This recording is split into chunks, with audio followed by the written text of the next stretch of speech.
Hi guys, welcome back to my channel. My name is Kalyani and today we're going to be talking about the books that I've DNF'd in May and why I have DNF'd them.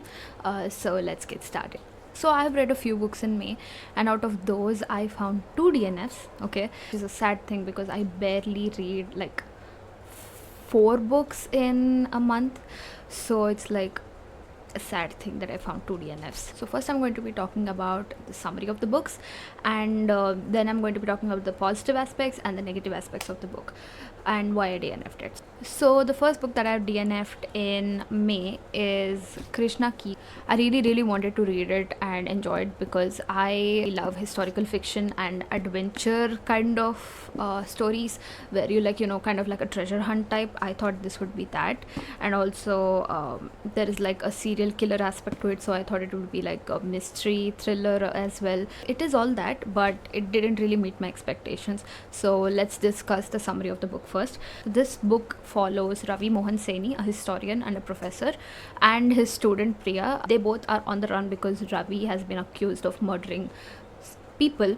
So now he's on the run to prove his innocence to the police. He has to find evidence and stuff. This also has a serial killer aspect to it, where the serial killer actually thinks that he is a 10th avatar of Vishnu, the Kalki avatar, and commits crimes. So that's the basic plot summary of the book. It's nothing spoilery because it's written at the back of the book. And yeah, let's get into the good aspects of the book. So the first good aspect of this book is that its storytelling is kind of like a movie kind of a way. For example, in movie we have flashbacks. In the same way, this book also has flashbacks. Whenever there is a plot twist, there's like a flashback to the original passage where you were kind of given a hint about the twist. And yeah, I found it really helpful for me because I used to read only 2 chapters a day of this book.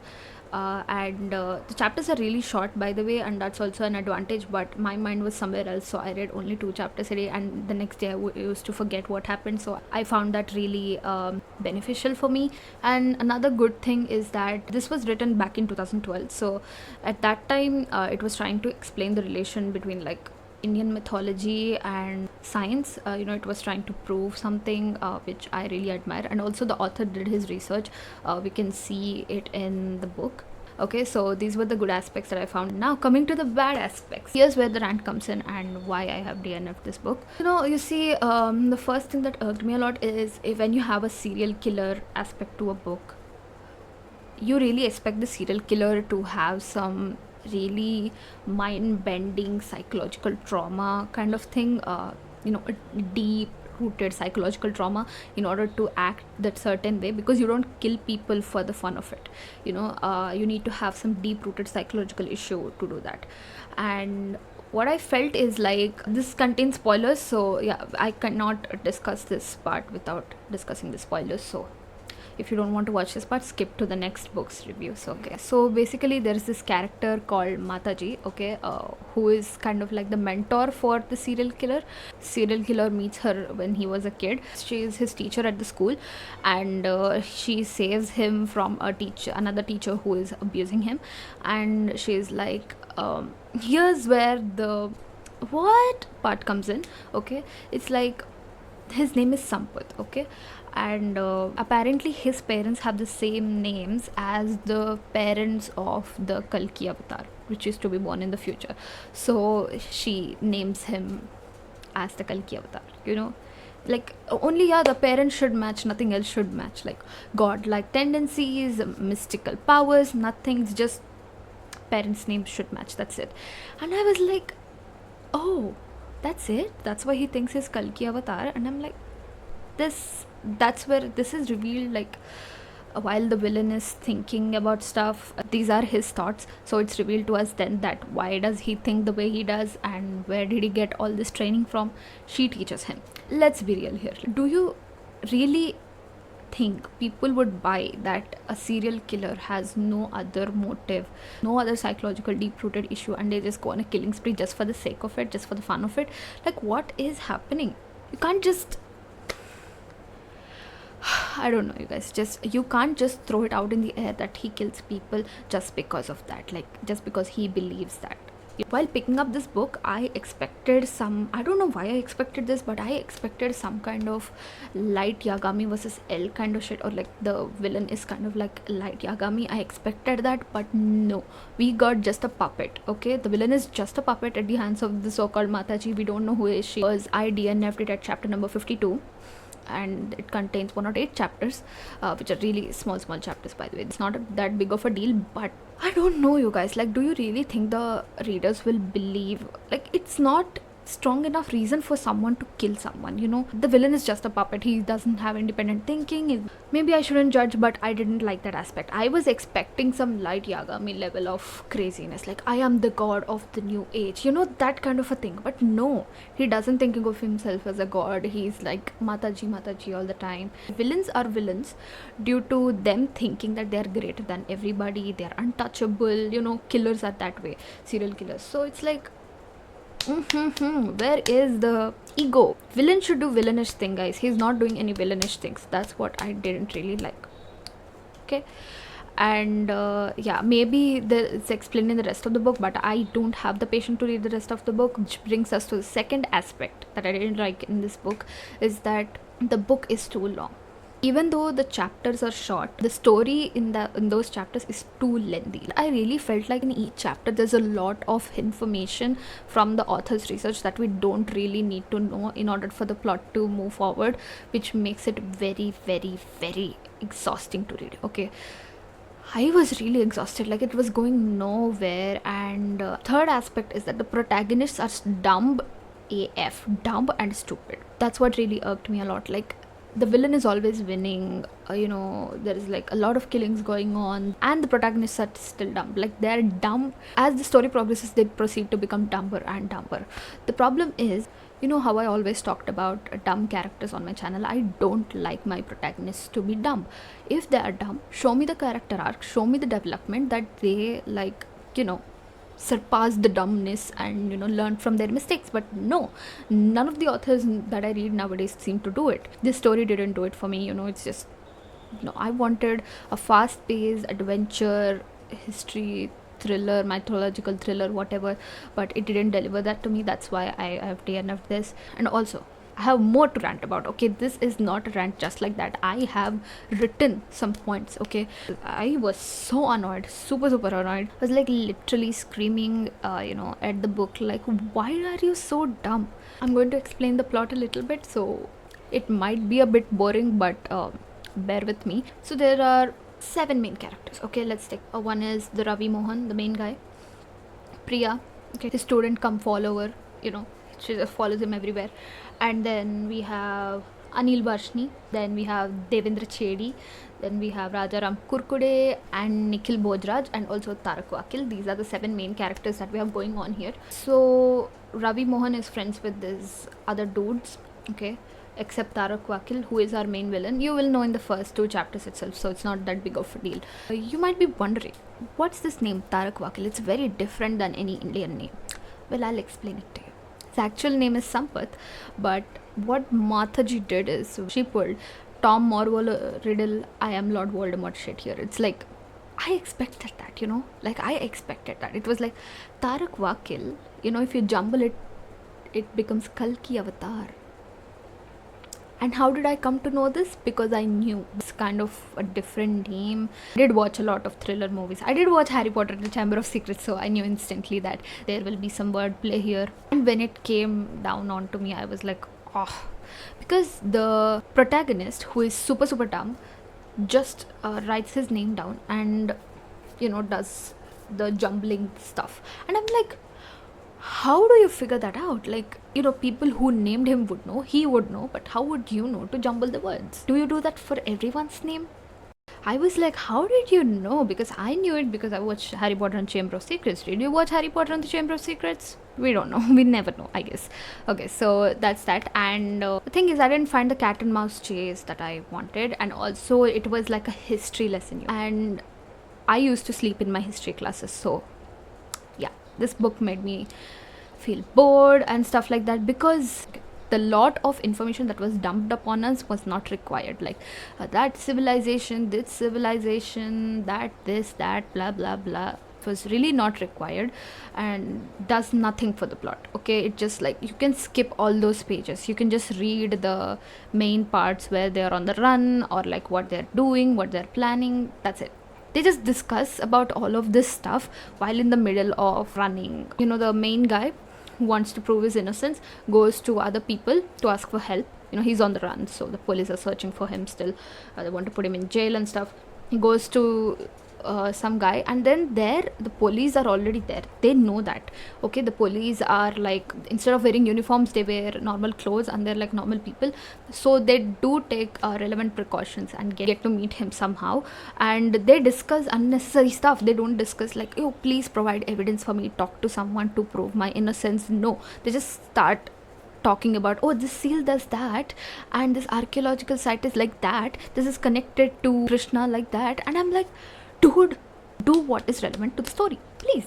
Because I was so done. This was my breaking point. I was like, okay, this is going nowhere now. And this book was kind of putting me in a slump. If you're an Indian kid, you would know like half of the stuff, like most of the stuff that they're talking about, because we have read all of this in our history textbooks. So nah, not for me, bro.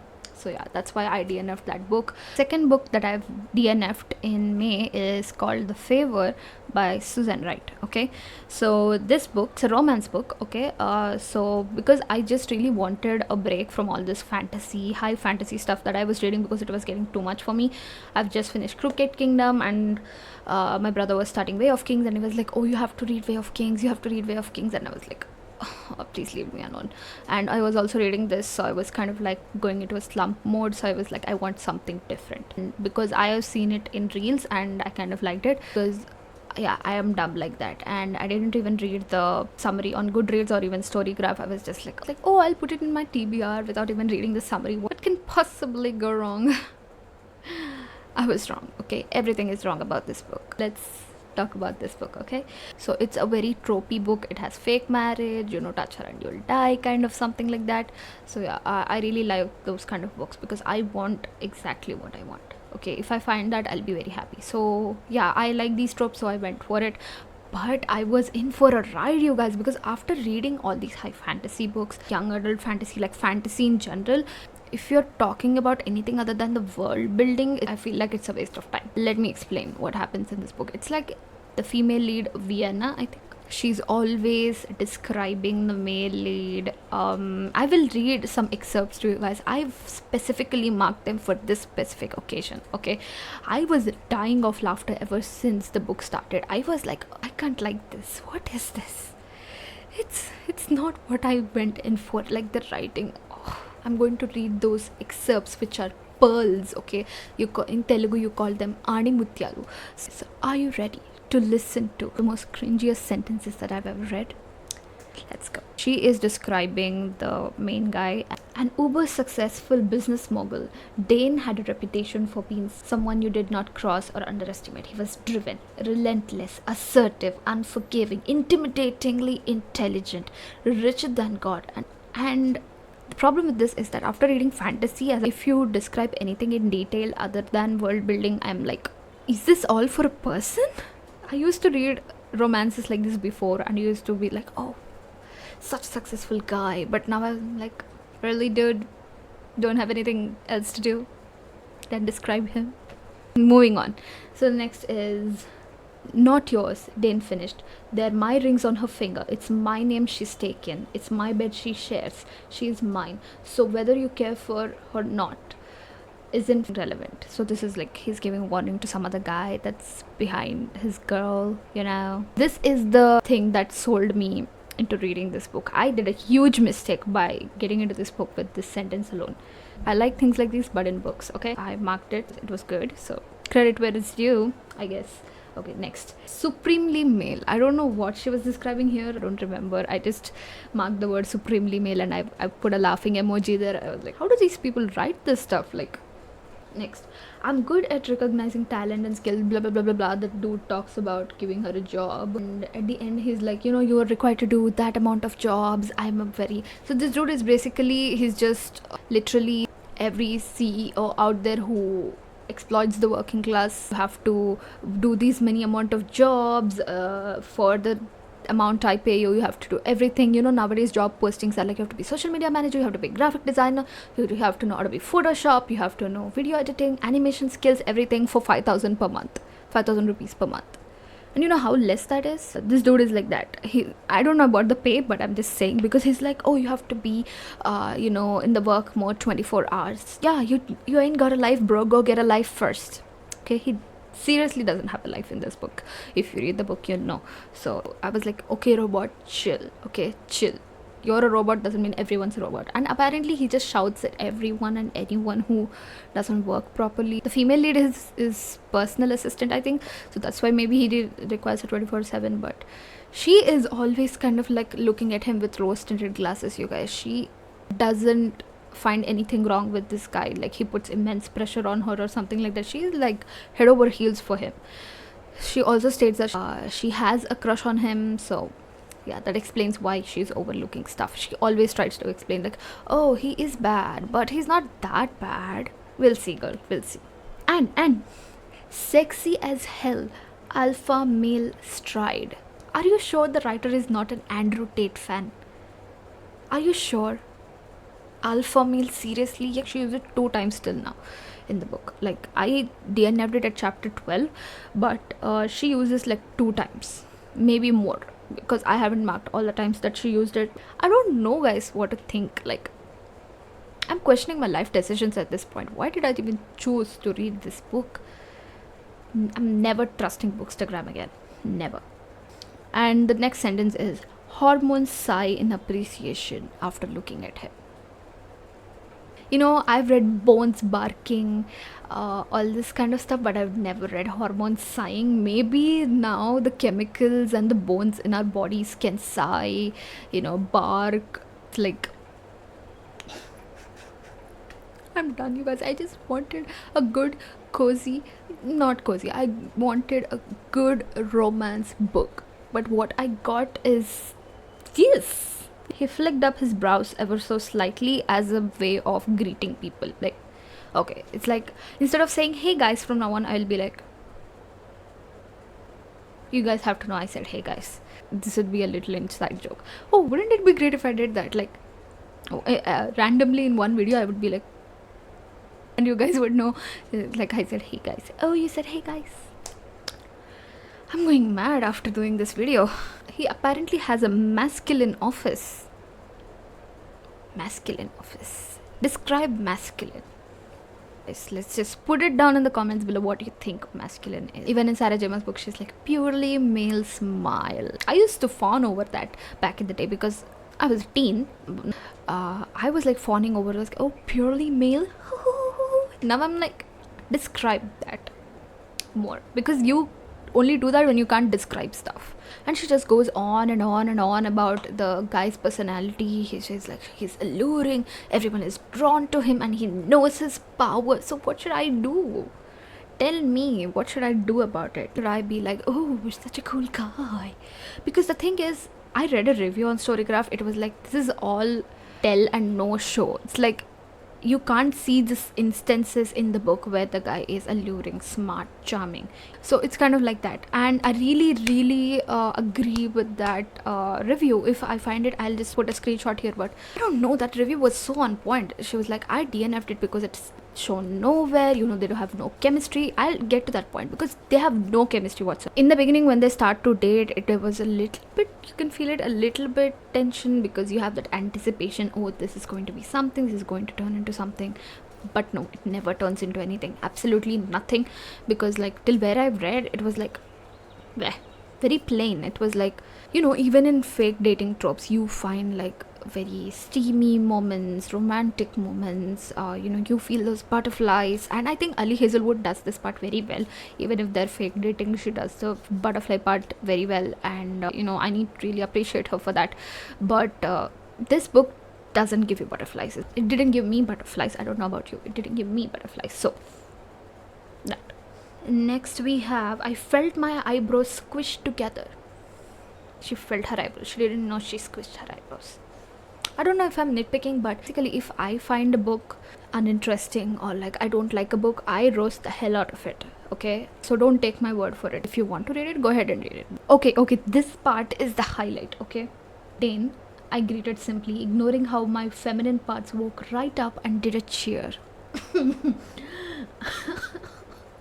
I wanna cry. Why is this like this? Like, my reading experience has been thoroughly ruined. Like, what is this? All I'm feeling is questioning my life choices. Okay, I always question my life choices whenever I pick up a bad book. And this was one of that moments. My parts woke up.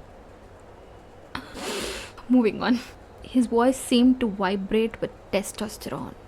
Explain. Please explain to my brain like I'm 5.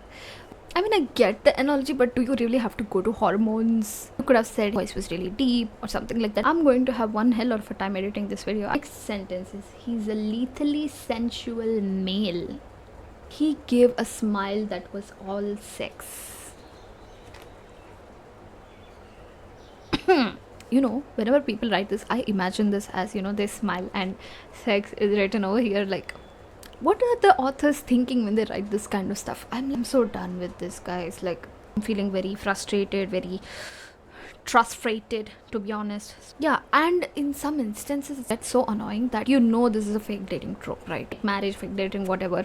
And you know that the guy is super duper rich, and she will move into the guy's house once they get married, and she will have a big ass house and stuff. The problem is the author really emphasized on how small the female lead's apartment is. Like, I went from my bedroom and crossed my kitchen, which is very small, and then he entered into my house, and he was 6'7", but my house was very small that he had to bend his neck. Like, I was done. Okay, so yes, I think that sums it up. Those are the points that I wanted to discuss in this video, and I really hope you guys enjoyed this video. If you want me to make more rant videos, please let me know in the comment section down below, and also like, share and subscribe to my channel, and follow me on Instagram, and click on the bell notification so that you will know whenever I upload. And yes, that's all for this video. Thank you guys so much for watching. I'll see you guys later. Bye bye.